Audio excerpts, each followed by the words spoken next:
আজ আলোর দ্বিতীয় বিয়ে। কোলে 2 বছরের বাচ্চা সমেত আলো নির্লজ্জের মতো আজও বাবার কথা রাখতে বিয়ের পিঁড়িতে বসেছে। যে মানুষটার সাথে আজ আলোর বিয়ে হবে সে ছিল আলোর প্রাক্তন। অল্প বয়সের আবেগ, ভালো লাগা, ভালোবাসা, বড় প্রিয় কাছের মানুষ। কত শত রাত মানুষটাকে ভেবে ভেবে নির্ঘুম কেটেছে। অনুভূতিরা ধীরে ধীরে মন বেয়ে মস্তিষ্কের সুখের দোলা দিয়েছে, তার কোনো হিসেব নেই। মাঝখানে পেরিয়ে গেছে অনেকগুলো বছর। আলোর বাবা ধরে বেঁধে এক প্রকার জোর করে বড় ঘর দেখে আলোর অন্যত্র বিয়ে দিয়েছে। একজনকে তীব্র ভালোবেসে মনের অতলে লুকিয়ে রেখে অন্যজনের সাথে দায়িত্বের সংসার করতে প্রথম প্রথম আলোর খুব কষ্ট হতো।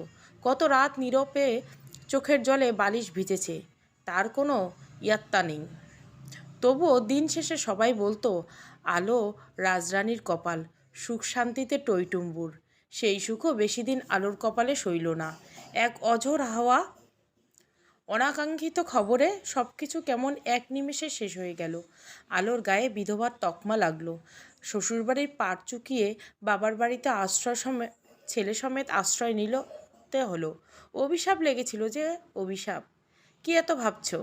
পলাশ আস্তে করে বলল। আলো মাথা নেড়ে কিছু না বোঝালো। পাশে বসা এই মানুষটার দিকে আলো একসময় ঘন্টার পর ঘন্টা মুগ্ধ দৃষ্টিতে তাকিয়ে থাকতে পারত, কিন্তু এখন কেমন সংকোচ, দ্বিধা, লজ্জা লাগছে। বিয়ে করতে একটু মন সায় দিচ্ছে না। আলোর যে মানুষটাকে দেওয়ার মতো নতুন করে কিছুই আর অবশিষ্ট নাই। সবই তো প্রথম স্বামী নামক মানুষটার কাছেই খুইয়েছে। তবু এতগুলো বছর পরে এই মানুষটা কেন চায় নিঃস্ব আলোকে? চাইলেই তো মানুষটা অল্প বয়সী সুন্দরী শিক্ষিত অবিবাহিত মেয়েকে বিয়ে করতে পারত।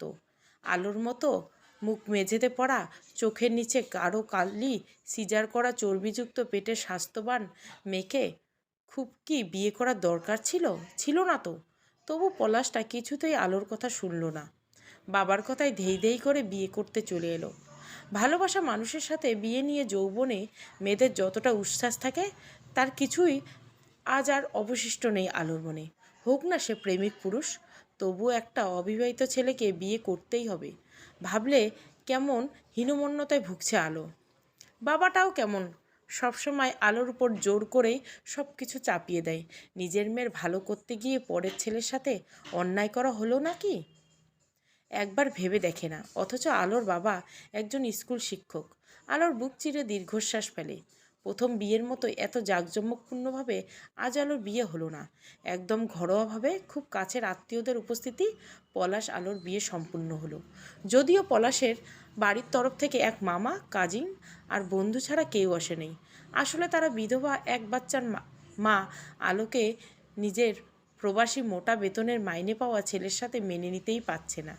ছেলেকে কতভাবে আটকানোর চেষ্টা করছে, অবাধ্য ঘাটতারা ছেলে এটা কিছুতেই শুনল না। এত বড় বিশ্বাসঘাতকতার পরেও এতদিন পর পুরনো প্রেম উথলে উঠেছে। এর থেকে চিরকুমার থাকা ঢের ভালো ছিল। পলাশ বিয়ে করে বউ উঠিয়ে নিয়ে গেল না, বরং আলোর সাথে আলোদের বাড়িতে রাতে থেকে গেল।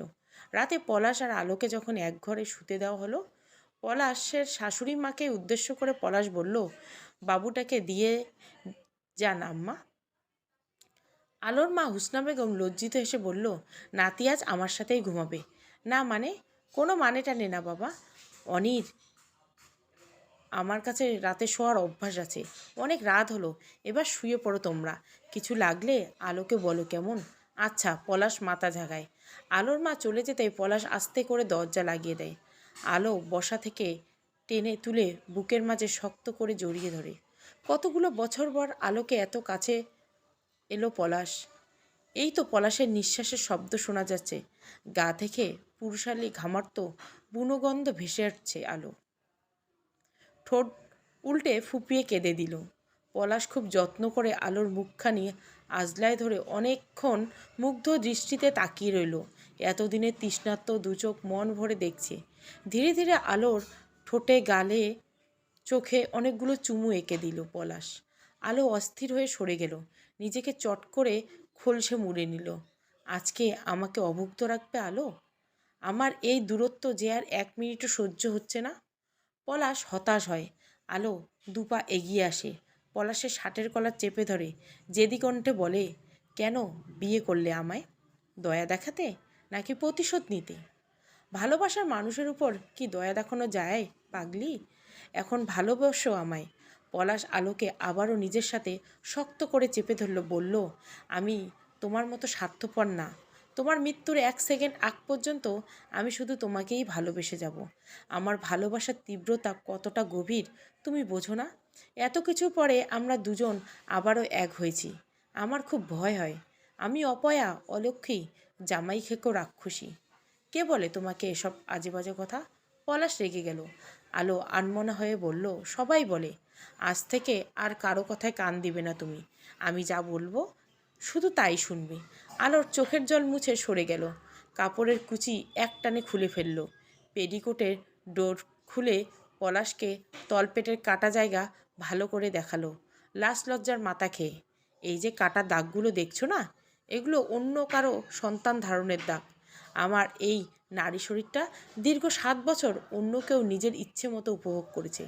তোমাকে নতুন করে দেওয়ার মতো আর কিছুই অবশিষ্ট নাই যে আমার। বাবার কথায় তুমি বিয়েতে কেন রাজি হলে বলো তো? পলাশ আলোর পেটে আলতো করে হাত বুলিয়ে দিল। দীর্ঘ সময় চুমু খেয়ে বলল, কে বলল তোমায় আমাকে দেওয়ার মতো কিছুই নেই? মনটা কি তাকে দিয়ে দিয়েছো? হয়তো না। তুমি কখনো নিজেকে ছোট ভাববে না। আমার মনে তুমি সেই আগের আলো হয়ে আছো। আমাকে আর একটু সময় দাও। আমি তোমার সব ঘা, যন্ত্রণা, ব্যথা সারিয়ে দেবো, প্রমিস। এত সোজা? তুমি যখন আমার খুব কাছে আসবে, আদর করবে, আমার তখনই মনে হবে তুমি আমার জীবনে প্রথম পুরুষ না। আমি তোমাকে খুব বাজেভাবে ঠকিয়েছি। মানুষ কি 2 বিয়ে করে না? পলাশ অস্থির হয়ে বলে, হয়তো করে, কিন্তু তাদের প্রাক্তনকে করে না। আলো ধীর গলায় বলল, তোমার সব অবসাদ, হতাশা দূর করে দিব আমি। তবু এই এবড়োখেবড়ো পেট নিয়ে হতাশায় ভুগছ? ওকে, অনি আরেকটু বড় হোক, তারপর আমরা আবার বেবি নিব। তখন আর তোমার মনে হবে না এই পেটে অন্য কারো সন্তান ছিল। তোমার বাড়ির কেউ আমাকে জীবনেও মেনে নিবে না। তো আমরা আলাদা থাকব। জীবনে মানসিক সুখটাই বড়। তুমি ভালো থাকলে, সুখে থাকলে ওদের কি সমস্যা? হাসলো আলো। প্রত্যেকটা সংসারে কিছু কূটনীতিক মানুষ থাকে, সারাক্ষণ একে অপরের খুঁত ধরে, ঝগড়া করে। সহজ সরল নারী জীবনটাকে খুব বেশি জটিল করে ফেলে। নারীদের এরূপ আচরণ একে অপরের প্রতি বিতৃষ্ণা। এসব জটিল ব্যাপারগুলো অনেক পুরুষ বোঝে না। তাতে করে আলোর জীবন খুঁতে ভরা। পলাশ বিদেশে চলে গেল। এই ছাপোষা মানুষগুলো আলোকে ওই বাড়িতে এক মুহূর্ত টিকতে দিবে না। এসব পলাশকে বোঝানো যাবে না। ব্যর্থ চেষ্টা না করে পলাশের পুরুষালী তৃষ্ণার্তর ডাকে আলো একটু করে সাড়া দিল। ভোরে আলোর ঘুম ভেঙে গেল। পলাশ বেঘোরে ঘুমাচ্ছে। আস্তে করে আলো পাশ থেকে উঠে গেল। আলো এলোমেলো কাপড় ঠিক করে আয়নাকে নিজেকে খুঁটিয়ে খুঁটিয়ে দেখল। অনেকগুলো দিন মাথায় চিরুনি বুলানো হয় না, মুখে প্রসাদিনী মাখা হয় না। অযত্নে, অবহেলায় চেহারা আর আগের মতো লাবণ্য, জৌলস, উজ্জ্বলতার ভাব নেই। কাল মা ধরে বেঁধে আলোকে নিজ হাতে সাজিয়ে দিয়েছিল। পলাশের নিদ্রাহীন ভালোবাসার পরশে সেই সাজ কোথায় ধুয়ে মুছে গেছে। আলোর বুক চিরে দীর্ঘশ্বাস ফেলে। দরজা খুলে অনির কাছে গিয়ে ঘুমন্ত অনিকে বুকে মাঝে জড়িয়ে ধরে। স্মৃতি ভেসে বেড়ায়, কত শত পুরনো আবেগ, অনুভূতি। পাশাপাশি গ্রাম এবং একই স্কুল হওয়ার কারণে পলাশ আলোকে ছোটবেলা থেকেই পছন্দ করত। একদম ইচড়ে পাকা বয়সে পলাশের সাথে আলোর প্রেম হয়েছিল। জীবনে প্রথম প্রেমের অনুভূতি, প্রথম হাত ধরা, প্রথম চুমু, প্রথম জড়িয়ে ধরা, প্রথম রাত জেগে কাঁথা মুড়ে দিয়ে ফোনে লুকিয়ে লুকিয়ে মেসেজ করা, সবই তো পলাশকে ঘিরেছিল। ছোটটা আলো বলতে পাগল ছিল। ছোট আলো যা বলতো পলাশ অক্ষরে অক্ষরে পালন করার চেষ্টা করত। পলাশ প্রায় আলোকে নিজেদের বাড়িতে নিয়ে যেত, মা বড়ম্মার সাথে পরিচয় করিয়ে দিত। তারা দেখতো মিষ্টি চেহারা, ধীর স্থির আলোকে খুব পছন্দ করত। পাশে বসিয়ে গল্প করত, এটা সেটা রান্না করে খাওয়াতো। দিন যায়, পলাশ আলোর প্রেম গভীর থেকে গভীর হয়। তাদের চলাফেরা, কথাবার্তা অনেকটা স্বামী স্ত্রীর মতো হয়ে গিয়েছিল। পলাশ তখন কলেজের গণ্ডি পেরিয়ে পড়াশোনা বাদ দিয়ে বেকার ঘুরে বেড়ায়। অন্যদিকে আলো এইচএসসি পরীক্ষা দেওয়ার সাথে সাথে ঘটা করে পাত্রপক্ষ দেখতে আলোকে আংটি পরিয়ে গেল। পলাশ জানতে পেরে ফোনে আলোর সাথে রাগারাগি করছে, সারা রাত ঝগড়া করছে। আলোর একটাই দোষ, সে কেন পাত্রপক্ষের সামনে গেল? আলো কেঁদে বুক ভাসায়। পলাশ দেরি করে না, ভোর হতেই বাবা মাকে সাথে নিয়ে আলোদের বাড়ি আসে। নতুন করে বিয়ের প্রস্তাব রাখে। আলোর বাবা ইউসুফ রহমান যা তা বলে পলাশের বাবা মাকে খুব অপমান করে।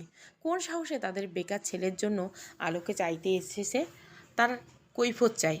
পলাশ আলোর বাবার হাত পা ধরে বসে পড়ে, বলে, আপনি যা বলবেন আমি তাই করব, বিনিময়ে আলোকে আমায় দিয়ে দিন প্লিজ।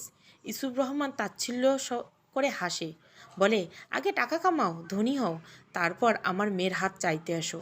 তোমার মতো বেকার ছেলের সাথে আমি কিছুতেই আমার মেয়ের বিয়ে দেব না। পলাশ চোখ বুজে বড় করে দম ছাড়ে, বলে, ঠিক আছে, আপনার কথা মেনে নিলাম, তার জন্য আমার সময় চাই, প্লিজ আমাকে 2 বছর সময় দিন। ইউসুফ সময় দেওয়ার ভান করে মনে মনে অন্য ফোন দিয়ে আঠে। পলাশের ছোটো মামা ইংল্যান্ডে থাকে, অনেক দিন ধরে পলাশকে নিয়ে যেতে চাইতো, কিন্তু পলাশ কোনো আগ্রহ ছিল না। এদেশের যা পরিস্থিতি, দ্রুত একসাথে অনেক টাকার মুখ দেখাতে চাইলে প্রবাসী জীবন বেছে নিতেই হবে। পলাশের মামার সাথে যোগাযোগ করে চূড়ান্ত সিদ্ধান্ত নিল। তারপর ভিসা, পাসপোর্ট, মেডিকেল টেস্ট করে মাস তিনেক একে একে পাসপোর্ট ভিসা বের হলো। মেডিকেল টেস্টের রিপোর্টও ভালো এসেছে। টাকা জমা দেওয়া হয়ে গেছে। অনলাইনে প্লেনের টিকিট কাটা থেকে ব্যাকপ্যাক গোছানো সবাই কমপ্লিট। হঠাৎ খবর এলো আলোর বিয়ে হয়ে গেছে। পলাশ খুব ভেঙে মুষড়ে পড়ল। সারাদিন রাত না খেয়ে না নিয়ে কেমন পাগল পাগল অবস্থা। তারপর হঠাৎ কী হলো, সেই ডেটে দেশের মাটি ছেড়ে অন্য দেশে পাড়ি দিল। পলাশকে টাকা কামানোর নেশায় পেয়েছিল যে, আলোকে ভুলে থাকার তাড়নায় দিনরাত এক রোবটের মতো শুধু কাজ করে যেত ছেলেটা। আলো যার সাথে বিয়ে হয়েছিল, লোকটি ছিল বড় ব্যবসায়ী। গভীর রাতে বাড়ি ফিরত, ভোর হলে আবার চলে যেত। মাঝখানে যতটুকু সময় থাকতো আলোর শরীর নিয়েই মত্ত থাকতো। কখনো শরীর ভেদ করে আলোর মনের গভীরে পৌঁছানোর চেষ্টাই করেনি লোকটা। আলো কোনো কিছুর অভাব ছিল না। দামি গাড়ি, গয়না, ভালো খাবার, টাকা পয়সা, বিলাসবহুল জীবন সবই ছিল আলোর জীবনে। শুধু ভালোবাসার বড় বেশি অভাব ছিল। লোকটা টাকা আর নারী শরীর ছাড়া কিছুই বুঝতো না। আলো শুধু মুখ বুঝে দায়িত্ব কর্তব্য পালন করে যেত। অনেক যখন 1.5 বছর, একদিন খবর এলো মানুষটা মাতাল অবস্থায় গাড়ি চালিয়ে বাড়ি ফিরছিল, অ্যাক্সিডেন্ট হয়ে রাস্তায় স্পট ডেড। আলোর ভাসুর আর শাশুড়ি নাতিকে রাখলেও অপয়া অলক্ষ্যে আলোকে আর কিছুতেই জায়গা দেবে না। আলোর জন্য না কি তাদের ছেলে মারা গেছে। আলোর বাবা নাতিসহ আলোকে নিয়ে এসলো। তারপর আলোর বাবা আলোকে অন্যত্র বিয়ে দেওয়ার জন্য মরিয়া হয়ে উঠল। পলাশ বন্ধুদের কাছে খবর পেয়ে আর দেরি না করে দীর্ঘ 7 বছর পর 4 মাসের ছুটিতে দেশে ফিরে এলো। ইউসুফ রহমানের কাছে পুনরায় বিয়ের প্রস্তাব রাখল। ইউসুফ রহমান এই সুযোগ লুফে নিল। যদিও আবার পলাশের মন ঘুরে যায়, সেই ভয়ে আলোকে ইমোশনাল ব্ল্যাকমেল করে খুব দ্রুত বাড়িতে কাজী ডেকে এনে একদম ঘরোয়াভাবে বিয়ে দিয়ে দিল। যদিও পলাশের বাড়ির কেউ এই বিয়েতে রাজি না। পলাশ একার আগ্রহে আলো আর পলাশ এক ঝড় বাধা পেরিয়ে অবশেষে এক হয়েছে। এটাই আলো। মা ডেকে বলল, কি হয়েছে মা? পলাশকে ডেকে তোল, টেবিলে নাস্তা দিয়েছে, খেতে আয়। আলো মাথা নাড়ে, অনিকে ঘুম থেকে তুলে নিল। তারপর হাত মুখ ধুয়ে দিল, একটা ডিম সিদ্ধ হাতে দিয়ে বলল, বাবা তুমি খাও, আমি আসছি। অনি মাথাটা নেড়ে ছোট ছোট দাঁত দিয়ে ডিমে কামড় দেয়, আস্তে আস্তে খেতে থাকে। আলো পলাশের গায়ে হাত রাখলো, মৃদু ধাক্কা দিয়ে বলল, উঠবে না? পলাশ ঘুম ঘুম চোখে লাজুক হাসলো, বলল, না, শরীর ব্যথা করছে। আলো ফিক করে হেসে দিয়ে বলল, মা খেতে ডাকছে, প্লিজ ওঠো। পলাশ আড়মোড়া ভেঙে উঠে গোসল সেরে খেতে গেল। আলোরা 3 ভাই বোন। বড় ভাইয়া স্কুল শিক্ষক, এখনও বিয়ে করেনি। আলো মেজো, ছোট ভাই মেডিকেল স্টুডেন্ট। এই তো আলোর পরিবার। ইউসুফ রহমান পলাশকে নিজের ঘরে ডেকে নিয়ে বলল, আলোকে নিয়ে কি ভাবলে? পলাশ সিরিয়াস ভঙ্গিতে বলল, আপনার যদি কিছু মনে না করেন, আলো এখানেই থাকবে। মাঝে মাঝে আমার সাথে আমার বাড়ি যাবে, 2-1 দিন থেকে চলে আসবে। আমি ইংল্যান্ডে চলে গেলে আলো বাচ্চা সমেত এখানেই থাকবে। আমি মাসে মাসে ওর ভরণ পোষণ, হাত খরচা বাবদ টাকা পাঠাবো। ইউসুফ রহমান এরকম উত্তরের আশা করেছিল। পলাশের হাত দুটো চেপে ধরে অপরাধী কণ্ঠে বলল, পুরনো কথার রেশ ধরে আমার মেয়েটাকে কষ্ট দিও না পলাশ, ওর কোনো দোষ ছিল না, বিশ্বাস করো। পলাশ অন্যদিকে তাকিয়ে বলল, আমি জানি। গতানুগতিক ধারা থেকে পলাশ সত্যিই ব্যতিক্রম। কথায় কথায় আলোকে আগের বর বাচ্চা তুলে খোঁটা দেয় না, ঝগড়া করে না, একটু বেশি আগলে রাখে যেন। আলোর যত্ন নেয়। আলোকে অনেক অনেক দিন পর পলাশের অক্লান্ত প্রচেষ্টায় আবারও আগের হাসি খুশি প্রাণবন্ত আলো হয়ে উঠেছে। যে আলো একটা সময় সাজতে ভুলে গেছিল, সে এখন সারাক্ষণ টিপটপ পরিপাটি হয়ে থাকে। রুক্ষ চুল মসৃণ হয়েছে, গালে মেস্তা নেই, চেহারা উজ্জ্বলতা ভাব স্পষ্ট ফুটে উঠছে। অনিটাও পলাশের ন্যাওটা হয়েছে, আব্বু বলে ডাকে। দেখতে দেখতে পলাশের ছুটি প্রায় ফুরিয়ে এলো। হাতে আর দিন 15 সময় আছে। পলাশ আলোকে বলল, চলো যাবার আগে দূরে কোথাও ঘুরে আসি। আলো আহ্লাদে আটখানা হয়ে দু হাতে পলাশের গলা পেঁচিয়ে ধরে বলে, সাজেক যাব। পলাশ আলোকে নিজের সাথে আরও একটু ঘনিষ্ঠভাবে চেপে ধরে নাকে নাক ঘষে বলল, এখন না, অনি আর একটু বড় হোক, তারপর অনিকে আম্মার কাছে রেখে আমরা দুজনে মেঘ ছুঁতে যাব। তোমাকে নিয়ে আমার নির্ঘুম রাত জেগে দেখা স্বপ্নগুলো একে একে পূরণ করব। যদিও আমি এখন মুটিয়ে গেছি, তোমাকে কোলে তুলতে একটু কষ্ট হবে। আলো পলাশের একটু একটু ভুঁড়ি উকি দেওয়া পেট গুঁতো মেরে খিলখিল হেসে দিল। মানুষটা আগের মতোই আছে, একটুও পাল্টায়নি। ভালোবাসার মানুষকে কিভাবে যত্ন করে আগলে রাখতে হয় তা পলাশ খুব ভালো করেই জানে। পলাশের বাহ্যিক সৌন্দর্যে আলোর কিছু এসে যায় না। হতে পারে মানুষটা এখন মুটিয়ে গেছে, মাথার চুল কমে টাক পড়েছে, গায়ের রং চাপা, চোখ দুটো ছোট ছোট, কালো ঠোঁট, তবুও আলো শুধু পলাশকেই ভালোবাসে। পলাশ এত যত্ন করে আলোকে আদর করে ভালোবাসে, কখনো কখনো তীব্র সুখে আলো মরে যেতে ইচ্ছা করে। এত সুখ আলোর কপালে লেখা ছিল বুঝি? তাহলে চলো কাছে কোথাও ঘুরে আসি, আলো বলল। পলাশ আলোকে অনেকে নিয়ে কাছে পুরনো জমিদার বাড়ি ঘুরিয়ে আনলো। তারপর তিনজনে আকাশি রঙা শাড়ি পাঞ্জাবি আশেপাশে গ্রামের কাশবন গেল শরৎবিলাস করতে। আগাছা মারিয়ে মাঠের আইল ধরে পলাশ অনিকে কোলে নিয়ে হাঁটছে। আলোর শাড়ি কুচি উঁচু করে ধরে পলাশ পিছু পিছু হাঁটছে। মানুষটার সাথে কোথাও ঘুরতে গেলে অনিকে একটুও কোলে নেওয়া লাগে না। সারাটা পথ পলাশের কোলে চড়ে ঘুরে বেড়ায় বাচ্চাটা। হঠাৎ পলাশ বলল, এই মাঠের নাম কি জানো না আলো? না। ভাতার মারা মাঠ। এ আবার কেমন নাম? আলো বেশ অবাক হলো। পলাশ হাঁটতে হাঁটতে বলল, এই মাঠ নিয়ে লোকমুখে ইন্টারেস্টিং একটা গল্প আছে, তুমি শুনবে? বলো প্লিজ। সে অনেক দিন আগেরকার কথা। তখন আশেপাশে এত বাড়িঘর ছিল না। এক কৃষক ভাদ্র মাসে কাঠফাটা রোদে মাঠে এসেছে কৃষিকাজ করতে। আসার আগে তার বউকে বারবার বলছে, মনে করো যেন এক পাখে তাকে পানি দিয়ে যায়। লোকটার বউ এ কাজে সে কাজে পানি দেওয়ার কথা ভুলে গেছে। যখন স্বামীকে পানি দেওয়ার কথা মনে পড়ল, তখন দুপুর গড়িয়ে বিকেল। দুপুরের খাবার আর পানিসহ বউটা ভয়ে ভয়ে যাচ্ছিল। এইদিকে আশেপাশে কোথাও পানির ব্যবস্থা না থাকায় লোকটি কাজের ফাঁকে ফাঁকে অধীর আগ্রহ অপেক্ষা করছিল। এই বুঝি তার বউ পানি নিয়ে আসলো। অসহ্য গরমে গলা শুকিয়ে চৌচির তৃষ্ণার্ত লোকটি বউটির হাতে পানির জগ দেখে কাজ পেলে প্রাণপণে ছুটছিল। যেহেতু লোকটির হাতে গরুর দড়ি ছিল, বউটি ভেবে পানি আনতে দেরি হয়েছে বলে তাকে মারতে যাচ্ছিল। ভয়ে হাতের জগ খাবার ফেলে বউটি উল্টে দৌড় দিল। লোকটির পানির তৃষ্ণায় দৌড়াতে গিয়ে ওখানে উবুর হয়ে পড়ে দম বন্ধ হয়ে মারা গেল। তার থেকে নাকি এই মাঠের নাম হয়েছে ভাতার মারা মাঠ। আলো বলল, এরকম গল্প শুনলে মিশ্র অনুভূতি হয়, হাসিও পায়, দুঃখও লাগে। তারপর পলাশ আলোকে নিয়ে মেলায় ঘুরতে গেল। আলোর জোড়াজুড়িতে নাগরদোলায় চড়ে বসলো।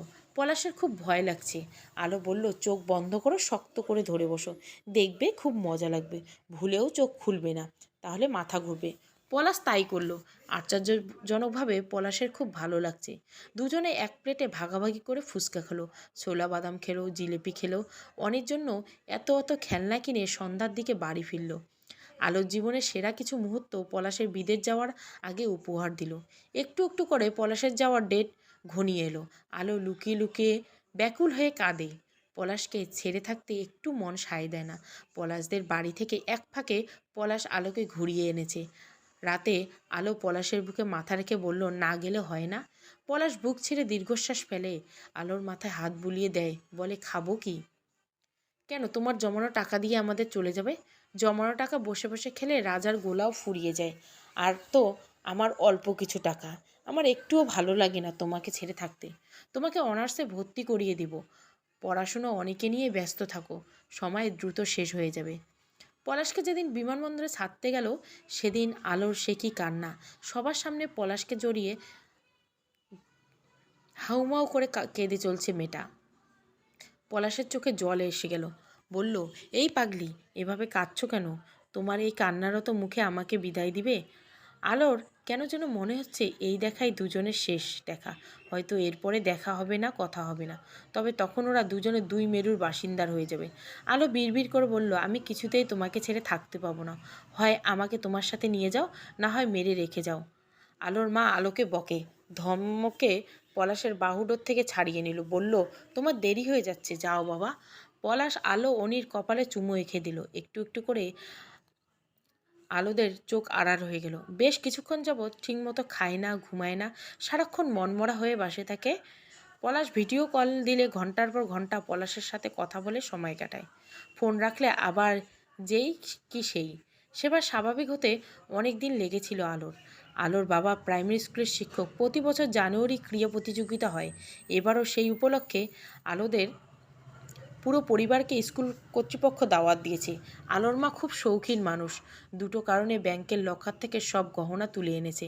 নিজে এবং আলোকে সেজেগুজে খেলা দেখতে যাবে।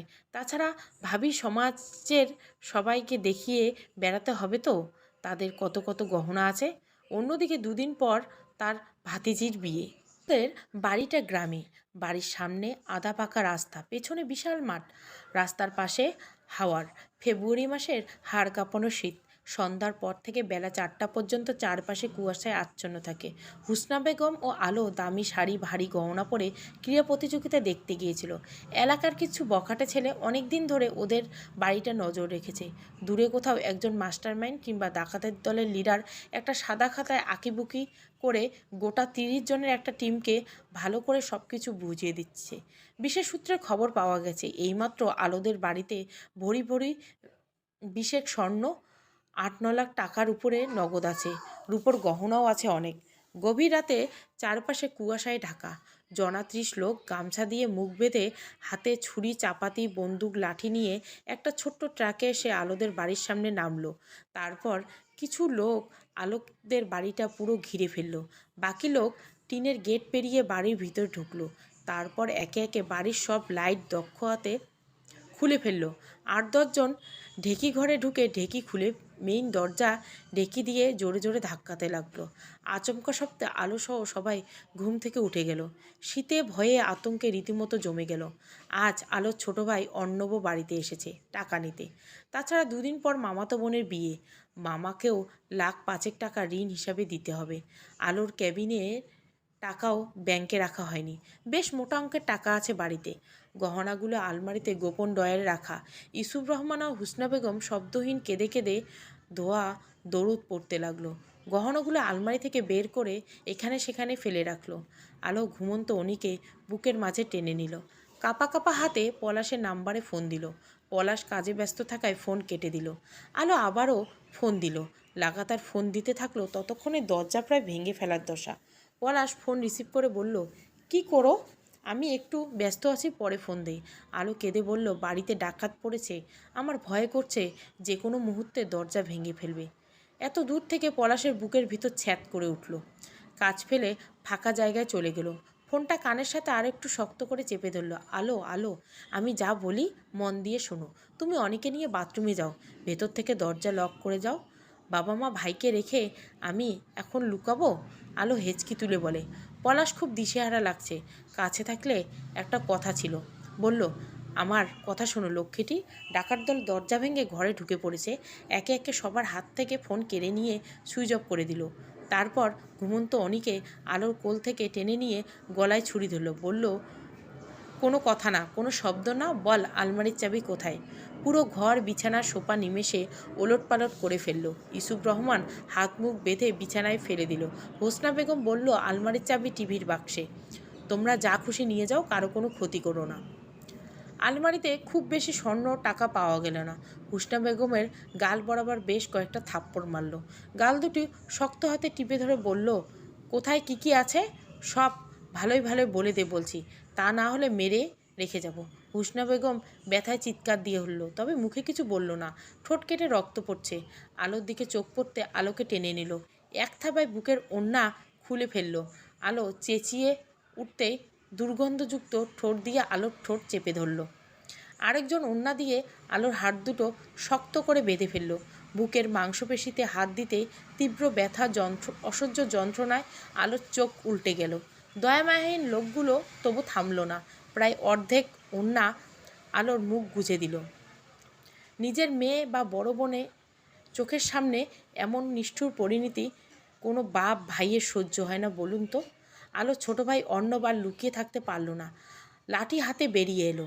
আলোর সাথে যে বা যারা ধস্তাধস্তি করছিল শরীরের সর্বস্ব শক্তি দিয়ে তাদেরকে পরপর বেশ কয়েকটি বাড়ি মারল। তারা ঘুরে দাঁড়িয়ে অর্ণবকে ইচ্ছে মতো পেটালো, প্রচণ্ড শব্দ তুলে পরপর কয়েকটা গুলি ছুড়ল। অর্ণবের বুকে হাত দিয়ে ফ্লোরে লুটিয়ে পড়ল। 5-6 জন আলোকে ধরে বেঁধে অন্য ঘরে নিয়ে গেল। তারপর মনের খায়েশ মিটিয়ে আলোর পুতুল পুতুল নারী শরীরটাকে ছিন্ন ছিন্ন করতে লাগলো। এক পর্যায়ে আলো আর সহ্য করতে না পেরে বমি করে জ্ঞান হারিয়ে ফেলল।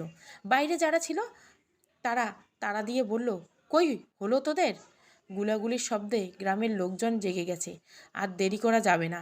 আলোকে ছেড়ে দিয়ে যে কাজে এসেছিল সেই কাজে মন দিল। দামি শাড়ি, টাকার বান্ডিল, সোনার উপর অলংকার, মাটির ব্যাংক, একটা বড় ব্যাগে ভরে ফেলল। তারপর আলোদের ঘরের বাইরে থেকে দরজা বন্ধ করে কুয়াশা ঘেরা বড় মাঠ দিয়ে সবাই দৌড়ে পালিয়ে গেল। আলোর বড় ভাইয়া খুব ভীতু। সে অন্য ঘরে ঘুমিয়েছিল, অতিরিক্ত ভয়ে বের হয়নি। ঢুকে লেপ মুড়ি দিয়ে থরথর করে কাঁপছিল, আর মুঠো ফোন দিয়ে প্রতিবেশীদের ফোন দিয়ে জানাচ্ছিল, অনেক বছর পর গ্রামে এত বড় ধরনের ডাকাতি হলো। সবাই শুনে একজোটে হয়ে মিছিল তুলে আস্তে আস্তে ডাকাতগুলো কোথায় পালিয়ে গেল। অ্যাম্বুলেন্সে ফোন দেওয়া হয়েছে, থানায় জানানো হয়েছে। থানা থেকে পুলিশ আসছে। হোসনা বেগম একবার অর্ণব তো আরেকবার আলোকে জড়িয়ে হাপুস নয়নে কাঁদছে। আলো সালোয়ার রক্তে ভিজে গেছে, জামা কাপড় সেরা, শরীরে আনাচে কানাচে সদ্য কাটা পোড়ার দাগ।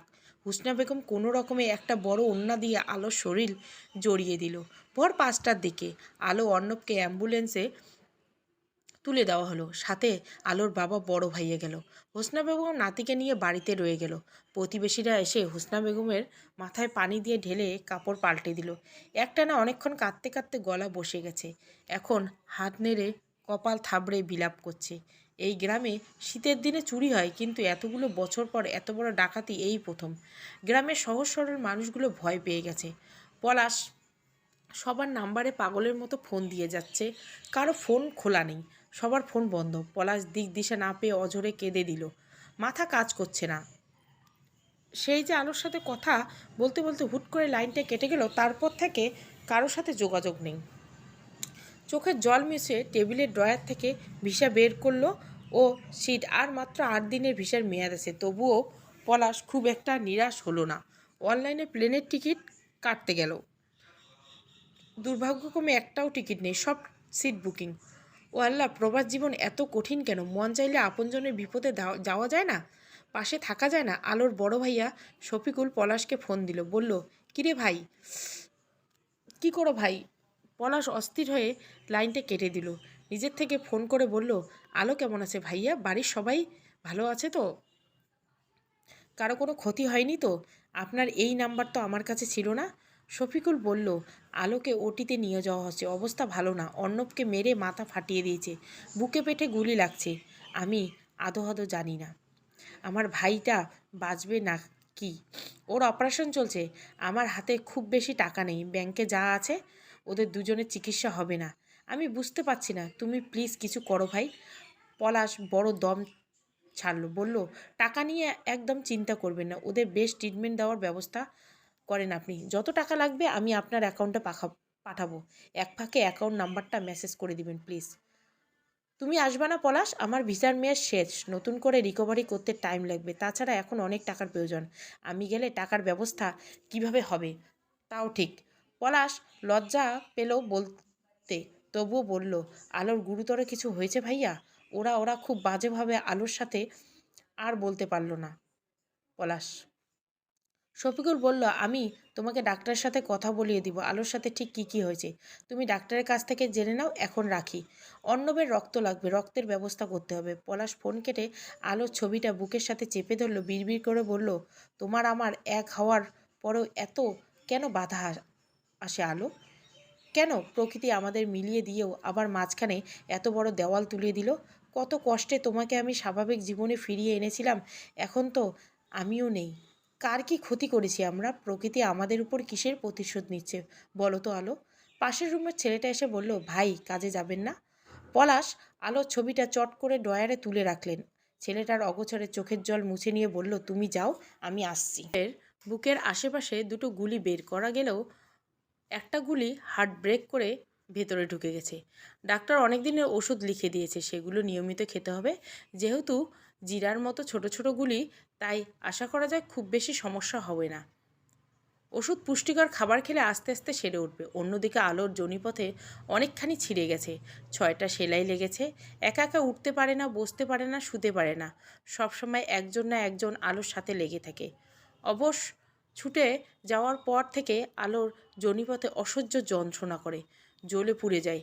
তীব্র ব্যথার বেডে শুয়ে নীরব চোখের জল ফেলে আলো। পলাশ কতবার আলোর সাথে ফোনে কথা বলতে চেয়েছে, আলো ভুলেও কথা বলে না। আলোর বাবা মা, বড় ভাইয়া আলোকে কত বোঝায়, বকাঝকা করে, তবুও আলোর মন নরম হয় না। মুখে কুলুপ এঁটেছে। ছেলেটা আলোর সাথে একটু কথা বলার জন্য মরিয়া হয়ে গেছে। টাকার অভাবে দেশে ফিরতে পারছে না। আলোর কেন যে পলাশের দম বন্ধ করা অস্থিরতা বোঝে না। আলোদের বাড়ির ডাকাতির ঘটনা প্রথম আলো পেপারে ছাপা হয়েছিল। পুলিশ এসে আলোর মা, এলাকার মানুষের কাছে জিজ্ঞাসাবাদ করেছে। সেরকম কোনো ক্লু পাওয়া যায়নি। তবে এলাকার কিছু পাতি গুন্ডাদের ডাকাতের সাথে জড়িত আছে সন্দেহ করে জেলে ঢুকানো হয়েছে। ভয়াবহ ডাকাতির ঘটনার দিন 10 পেরিয়ে গেছে। এই 10 দিনে আলো একবারও পলাশের সাথে কথা বলেনি। শফিকুলের নাম্বারে ভিডিও কল দিলেও আলো রিসিভ করে না, কেটে দেয়। পলাশের কেমন পাগল পাগল লাগে, কাজে মন বসে না, খাওয়ারে অরুচি ধরে গেছে। ইচ্ছে করে এক ছুটে আলোর কাছে যেতে, আলোর হাত দুটো আঁকড়ে ধরে গলা ফাটিয়ে চিৎকার করে বলতে চাই, তুমি আমার ফোন কেন রিসিভ করো না আলো? যা হয়েছে এতে তোমার কোনো হাত নেই, সব কিছু ভুলে যাও না পাগলি, আবার আমার আগের মতো হয়ে যাও প্লিজ। হায়, আলো তো ফোন রিসিভ করেই না। পলাশের মাথা কাজ করে না। নিজের বহুকাঙ্ক্ষিত 10 বছরের মেয়াদ করা জিপিএসটা 7 বছরে ভেঙে ফেলল পলাশ। তারপর জরুরি ভিত্তিতে ভিসা রিকভারি করে প্লেনের টিকিট কেটে বিমানে চড়ে বসলো। পলাশ যে দেশে ফিরছে শফিকুল ছাড়া আর কেউ জানে না। তাই পলাশ প্রথমে নিজের বাড়িতে না গিয়ে সরাসরি আলোর বাড়িতে গেল। আলো এখন আস্তে আস্তে হাঁটতে পারে, তবে পুরোপুরি ঘা শুকায়নি। পানি লাগলেই ধরে, যন্ত্রণা করে। অনেকে বুকে জড়িয়ে ঘুমিয়েছিল আলো। ইদানিং প্রতিবেশীদের উৎপাত বেড়েছে, সময় অসময় হুট করে এসে পড়ে। আলোকে পাশে বসিয়ে রসিয়ে রসিয়ে প্রশ্ন করে। দু একটা উত্তর দিয়ে হাঁপিয়ে যায় আলো। তারা থেমে থাকে না, নিজেদের মতো মন গড়া কাহিনী সাঁচেরে নিজেরাই বাকবিতণ্ডা করে। আলোর খুব অস্বস্তি লাগে, লজ্জাও লাগে বই কি। বোকা অশিক্ষিত মহিলাগুলো বুঝবে কি? পলাশ ভোরবেলা এলো। আলো অনেকে নিয়ে ঘুমিয়েছিল। হুসনা বেগম পলাশকে দেখে খুশিতে কেঁদে দিল। তারপর কুশলাদি করে তাড়াহুড়ো করে ভাত বসাতে গেল। পলাশ ধীর পায়ে আলোর ঘরে ঢুকলো। ঘরের দরজা চাপিয়ে দিয়ে আলোর মাথার কাছে গিয়ে চুপচাপ বসে রইল। আলোর সিল্কি এলোমেলো চুলগুলো সারা মুখে লেপ্টে খাচ্ছে। খুব জোরে জোরে নিঃশ্বাস নিচ্ছে। পলাশ তন্ময় হয়ে ক্লান্ত বিধ্বস্ত আলোকে মন ভরে দু চোখ জুড়ে দেখছিল। বিয়ের পর সুন্দর স্মৃতি মনে পড়ে। চোখের পাতা ভিজে উঠল। এক ফোঁটা নোনা জল পলাশের গাল বেয়ে আলোর নাকের ডগায় গড়িয়ে পড়ল। আলোর চোখ দুটো তীর তীর করে কেঁপে উঠল। ঘুমের ঘোরে বিরক্ত ওপাশ ফিরে উঠল, শুলো। পলাশের দেরি করলো না। আস্তে করে আলোর কম্বলের নিচে আলতো করে আলোকে জড়িয়ে ধরল। তারপর ঘাড়ে মুখ গুজে দিল। কতদিন পর নিজের প্রিয় মানুষটাকে কাছে খুব ভালো লাগছিল পলাশের। আচমকা জড়িয়ে ধরায় ভয়ে আতকে জমে গেল আলোর। এক চিৎকার দিয়ে উঠতে পলাশ মুখ চেপে ধরল, ফিসফিস করে বলল, এই পাগলি আমি। আলো ধীরে ধীরে শান্ত হয়ে গেল। পলাশকে দেখে প্রথমে খুব অবাক, তারপর পলাশকে জড়িয়ে ধরে মুখকে হাত বুলিয়ে দিয়ে হাউমাউ করে কেঁদে দিল। পলাশ ঘাবড়ে গেল, কিছুতেই আলোকে শান্ত করতে পারছে না। মায়ের কান্নার শব্দে অনিরও ঘুম ভেঙে গেল, ভয়ে কেঁদে দিল। পলাশ দুজন দুই হাতে দুজনকে জড়িয়ে ধরল। আলোকে কত কথা বলে সান্ত্বনা দিল। আলোর মাথায় চুমু খেয়ে বলল, তুমি আমার ফোন ধরোনি কেন? তুমি জানো তোমার কণ্ঠ না শুনিয়ে, তোমার সাথে কথা না বলে আমার কতটা কষ্ট হয়েছে। তোমাদের চিন্তায় আমার জাস্ট পাগল পাগল লাগতো। ভয়ে। কিসের ভয়? পলাশ বেশ অবাক হলো। আলো মাথা নিচু করে ফেললো, বলল, তোমাকে হারিয়ে ফেলার ভয়। আমার কেন জানি মনে হতো তুমি আর আমাকে মেনে নেবে না। পলাশ আলোর মুখখানি তুলে বলল, এই পাগলি, তাকাও আমার দিকে। তোমাকে ছেড়ে যাব এতটা সহজ? আলোর হাতটা শক্ত করে চেপে ধরল, বলল, আমার এই দেহে প্রাণ থাকতে আমি কখনোই তোমাকে ছেড়ে যাব না। ভালোবাসি তো। হয়তো তোমার সাথে খুব অন্যায় হয়েছে, বাজে কিছু ঘটেছে, তাই বলে ছেড়ে যাব? আমার ভালোবাসা এত ঠুনকো মনে হয়? আর যদি তোমার জায়গায় আমি থাকতাম, তুমি কি করতে? আমাকে ছেড়ে যেতে? না না, কখনোই না। তাহলে আমি ছেড়ে যাব? তুমি ভাবলে কিভাবে? আলো মাথা নিচু করে ফেলল। পলাশ বলল, ওই কুত্তার বাচ্চাগুলো তোমাকে খুব কষ্ট দিয়েছে, ব্যথা দিয়েছে, তাই না? আলো অনেকে তার মায়ের কাছে দিয়ে এলো। তারপর পলাশকে কিভাবে কি হয়েছিল বিস্তারিত খুলে বলল। সবগুলো শুনে পলাশের গায়ের লোম দাঁড়িয়ে গেল। আলো বলল, ওই জানোয়ারগুলো যখন এক এক করে আমার কাছে আসছিল, আমার মনে হল এই বুঝি আমার দমটা বেরিয়ে যাবে, আর কখনো তোমাকে দেখা হবে না। শেষে সহ্য করতে না পেরে নিঃশ্বাস বন্ধ হয়ে এলো। জ্ঞান হারিয়ে ফেললাম। তুমি ভেবে দেখো, আমার চোখের সামনে আমার ভাইকে মাথা ফাটিয়েছে, গুলি করেছে, বাবাকে বেঁধে রেখেছে, মায়ের গালে ঠাস ঠাস থাপ্পড় মারছে, গলা চেপে ধরছে, ঘুমন্ত অনির গলায় ছুরি ধরেছে। এগুলো দেখে কতক্ষণ ঠিক থাকা যায়? তারপর আমার সাথে অমানবিক অত্যাচার শুরু করলো। আর যাওয়ার সাথে সাথে টাকা পয়সা সোনাদানা সব নিয়ে গেল। এরকম কে বা কারা করতে পারে? মানে, তোমাদের কাউকে সন্দেহ হয়? সেরকম কাউকে না, তবে আমার আগের ভাসুরের হাত থাকতে পারে। কারণ আমিও বাড়ি চলে আসার সময় আমার সোনা গয়না কাবিনের টাকা পয়সা এক প্রকার ঝগড়া বিবাদ করে নিয়ে এসেছে তারা। তারা কিছুতেই দিতে চায়নি। এই নিয়ে অনেক ঝামেলা হয়েছে। অনির ভরণ পোষণ বাবদ ওর বাবার রেখে যাওয়া টাকাও ঠিকমতো পাঠায় না। কারো টাকা লাগবে না আমাদের। আমাদের যা আছে তা দিয়েই খেয়ে পরে ভালোভাবেই চলে যাবে। হয়তো তোমাকে বিলাসিতা দিতে পারবো না, তবে সচ্ছলতা দিতে পারবো। আমার কিছু লাগবে না, শুধু তুমি পাশে থেকো। কখনো ভুল বুঝে দূরে সরে যেও না। কে কাকে ভুল বুঝে দূরে সরে থাকে, ফোন রিসিভ করে না, তা তো বুঝাই গেল। পলাশ অভিমান করে বলল। আলো খুব হতাশ লাগলো, তবে কিছু বলল না। ছেলে দেশে ফিরছে আজ 2 দিন হলো, এখনও বাড়ি এলো না। পলাশের মা আমেনা ফোনে খুব রাগারাগি করলো, আলোকে যা তা করে গালি দিল। মায়ের এরূপ আচরণ দেখে পলাশ কেমন দিশেহারা। মাকে কিছুতেই বুঝাতে পারছে না যা হয়েছে এটা আলোর কোনো দোষ নেই।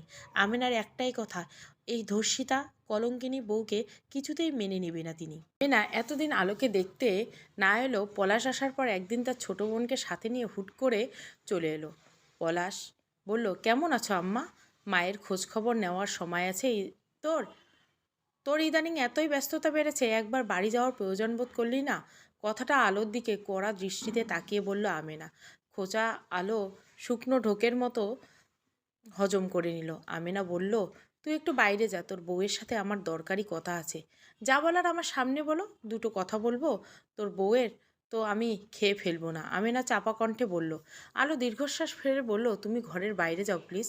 পলাশ একটু যাওয়ার ইচ্ছে ছিল না, না জানি তার মা কি বলে মেয়েটাকে। তবু আলোর রিকোয়েস্টে যেতে হলো। ভালোই তো আমার ছেলেকে জাদুটোনা করে বশ মানিয়েছো।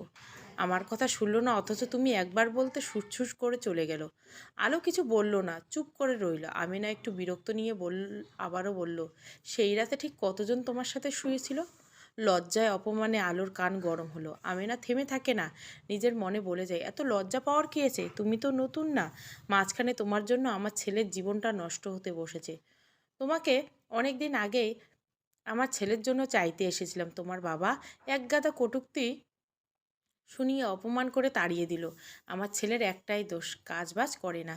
যখন তুমি বিধবা হলে, আমার বোকা হদ্দ ছেলেটা আবার সেই তোমাকেই চাইতে এলো। তোমার লোভী বাবা নির্লজ্জের মতো আমার ছেলের টাকার সাথে তোমার সাথে জোর করে বিয়ে দিল। আমি মানলাম না দেখে আমাদের কাউকে বিয়েতে রাখলো না। তুমি বিধবা এক বাচ্চার মা হলে কি হবে? চেহারা ভালো, স্বভাবে নম্র, ভদ্র দেখে ছেলের মুখের দিকে তাকিয়ে একটু একটু মেনে নিলাম। তারপর বিরাট কাণ্ড ঘটিয়ে বসেছিল। কে বলেছিল তোমাদের এত সোনার গহনা পরে সেজেগুজে খেলা দেখতে যেতে? তোমার মায়ের বলিহারি, এত বয়স হয়ে গেছে তবুও ভীমরতি ছাড়তে পারলো না। তোমার মা মেয়ে গহনার লোভ দেখিয়ে একদল ডাকাত ঘরে ঢুকালে। তোমাদেরকে সব কিছু তো নিয়ে গেল, সাথে তোমার ইজ্জতটা লুটেপুটে নিয়ে গেল। তোমাদের সামনে কেউ কিছু না বলে কি ভাবো? তোমাদের পিছনে কিছু বলে না? বিশেষ করে তোমার নামে খুব খারাপ খারাপ কথা ভেসে আসে। ঘড়ির দোকানে চায়ের আড্ডার বলো, বা বাজারে মোড়ে তাসের আসর, বিকালে মহিলা বউদের গল্প গুজব, যেখানেই আমি আর পলাশের বাবা, শুধু তোমাদের বাড়ির কথাই শোনা যায়। এত কথা বলে ফেললাম, কিছু মনে করো না। এতদিন ছেলের মুখের দিকে তাকিয়ে তোমাকে মেনে নিলেও এখন আমি কিছুতেই মেনে নেব না। এবার দয়া করে আমার ছেলেকে রেহাই দাও। তোমার এই কলঙ্কিনী অভিশপ্ত জীবন থেকে ওকে চিরতরে মুক্তি দাও তুমি। আলো আঁতকে ওঠে, বিড়বিড় করে বলল, আমি ওকে ছাড়া বাঁচবো না, মরেই যাব। আমিনা আলোর কথা শুনল না। আলোর হাত দুটো চেপে ধরে মিনতি করে বলল, তোমার টাকা লাগলে আমি দিব, বিনিময়ে পলাশকে ছেড়ে দাও। আমার ঘাড়তারা বোকা ছেলেটা নিজের ভালো বোঝে না আলো। আলো মনের দিক থেকে একটু একটু করে দুর্বল হয়ে যাচ্ছে। আস্তে করে বলল, ও কি আমাকে ছেড়ে দিতে চায়? আলবাত চায়। এরকম কলঙ্কিনী বহু পুরুষ দ্বারা ধর্ষিত বউ নিয়ে কি পুরুষ মানুষ সংসার করতে চায়? তুমি বলো। পলাশটা ভালো মানুষ বলে তোমাকে সরাসরি কিছু বলতে পারতেছে না। পাশ থেকে পলাশের খালা বলল, আলো যতটুকু ভরসা ছিল সব যেন এক নিমেষে কোথায় হাওয়া হয়ে গেল। ওই ঘটনার পর থেকে এমনিতে মনটা বিক্ষিপ্ত, নাজুক হয়ে আছে। পলাশের মা খালার কথায় ভাঙা মনটা আরও ভেঙে চুরে কয়েকশো টুকরো হয়ে গেল। তারা থেমে থাকলো না, নিজ তাগিদে আলোকে উস্কানিমূলক কথা বলে ভিতরে ভিতরে পুড়ে শেষ করে দিল। আলো বলল, ও যদি আমাকে ভালোই না পাশে, সংসার করতে না চায়, তাহলে আমাদের বাড়িতে এসে পড়ে আছে কেন? আমাকে সরাসরি বলে দিতেই পারে। সে নিজের মুখে বলবে না তো, নিজের ছেলে বলে গোপন করব না। তবে এগুলো ছেলেদের একটা বাহানা মাত্র। এখন তোমাকে ছেড়ে দিলে লোকে তো ওকেই খারাপ বলবে, নিন্দা করবে। তোমাকে সঙ্গ দেওয়ার নাম করে ও সমাজে মহান সাজছে। খোঁজ নিয়ে দেখো, অল্প বয়সী কোনো মেয়ের সাথে প্রেম বা পরকীয়া চলছে। ছি, এগুলো কি বলেন? পলাশ ওরকম না, আলো বলল। আমি ওর মা, আর তুমি তো ওর কয়েকদিনের বউ। আমার থেকে বেশি তুমি চেনো ওকে। তোমার ভালো চাই তাই বললাম। এখন তুমি ভেবে দেখো কি করবা। এই কথাগুলো আবার পলাশকে বলতে যেও না, উল্টো আমার উপর রাগারাগি করবে। আজ আসি কেমন? ওনারাই চলে যেতে ঘরের ভিতর থেকে দরজা লাগিয়ে দিল আলো। আলো কোনো টিনেজার্স মেয়ে না যে পলাশের মা খালার ছালচতুরি ধরতে পারবে না।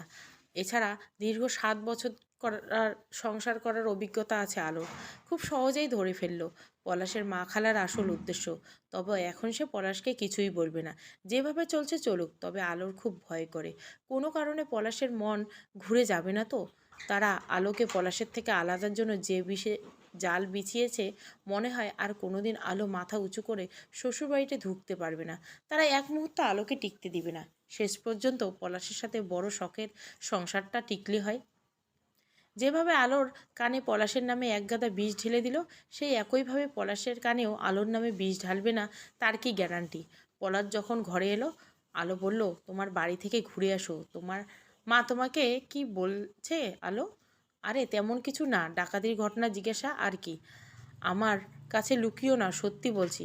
তুমিও আমার সাথে চলো তাহলে। না, আমার এখনও চলাফেরা করতে অসুবিধা হয়। ওই বাড়িতে গেলে কোনো কাজ না করলে নানানজন নানান রকম কথা শুনবে, আমার শুনতে ভালো লাগবে না। তার চেয়ে বরং তুমিই ঘুরে আসো। আচ্ছা, বিকেলে যাব। আমিনা কথাভাবে ছেলেকে বোঝানোর চেষ্টা করলো। অবাধ্য মাথামোটা ছেলেটা কিছুতেই আলোককে ছাড়বে না। শেষে সম্পত্তির অংশীদার থেকে বঞ্চিত করার ভয় দেখালো। পলাশ গায়েই মাখলো না, শুধু বলল, মা তুমি যদি সবসময় এমন করো, আমি আর বাড়িতেই আসবো না। তোমার আমাকে সম্পত্তির ভাগ না দিলেও দেবে। আলোর বাবা অলরেডি আলোর নামে অনেক জমি বসতবাড়ি লিখে দিয়েছে, তা দিয়েই হয়ে যাবে। ওখানে থাকলে বরং ও ভালো থাকবে। আমি তো বিদেশ ভুইয়ে পড়ে থাকবো। চিন্তা করো না, মাসে মাসে তোমাদের ভরণ পোষণ বাবদ আমি টাকা পাঠাবো। সন্তান হিসেবে নিজের দায়িত্ব কর্তব্য থেকে সরে যেতে তো আর পারবো না। ওই ধর্ষিতা মেয়েটা কি এমন জাদু করলো তোকে? তুই আমাদেরকে ছেড়ে যাবি, তাও ওকে ছাড়তে পারবি না বলছিস? মা প্লিজ, তুমি সবসময় আলোকে ছোট করে কথা বলো না। আমি বুঝি না, আমি আলোকে কি নিয়ে ভালো থাকলে, সুখে থাকলে তোমার বা তোমাদের সমস্যা কী? যাই হোক, আমি খুব শীঘ্রই ইংল্যান্ডে চলে যাব, হয়তো আর আসা হবে না। তুমি এই টাকাগুলো রাখো। মায়ের হাতে কিছু টাকা গুঁজে দিয়ে পলাশ চলে গেল। পলাশ যেদিন বিমানবন্দরে ছাড়তে গেল, আলো একটুও কাঁদল না। তবে এই অসুস্থ শরীর নিয়ে জেদ করে পলাশকে এয়ারপোর্ট পর্যন্ত এগিয়ে দিল। মানসিকভাবে এখন আলো অনেকটাই সুস্থ, স্বাভাবিক হয়ে উঠছে। আলো নিজের বুদ্ধির দ্বারা যতটুকু বুঝেছে দেশে থাকার চেয়ে প্রবাসী জীবন পলাশের জন্য উত্তম। হয়তো পলাশকে শারীরিকভাবে না পেয়েও আলোর খুব কষ্ট হবে, তবে মানসিকভাবে পুরোটাই পাবে। দেশে থাকলে সারাক্ষণ পলাশের কানে আলোর নামে এটা সেটা বানিয়ে বলতে বলতে পলাশের মন ঘুরে যেতে কতদিন লাগবে। তখন ওদের একসাথে সংসার করার স্বপ্নই রয়ে যাবে। পলাশ এয়ারপোর্টে পৌঁছে লোকলজ্জার ভয় কাটিয়ে আলোকে বুকের সাথে অনেকক্ষণ শক্ত করে চেপে ধরল। গালে হাত বুলিয়ে দিয়ে বলল, কে কি বলল কিচ্ছু গায়ে মেখে কষ্ট পাবে না। সবসময় নিজে ভালো থাকবে, অনেকে ভালো রাখবে। 3 বছর খুব বেশি সময় না, দেখতে দেখতে কেটে যাবে। তখন ছুটিতে এসে আলোকে রেখে গেলাম। সে আলোকে চাই না। আমার আগের হাসি খুশি প্রাণবন্ত আলোকে দেখতে চাই। আসি কেমন? সমাপ্ত। গল্পটা ভালো লাগলে অবশ্যই লাইক, শেয়ার এবং সাবস্ক্রাইব করবেন। Thank you for watching.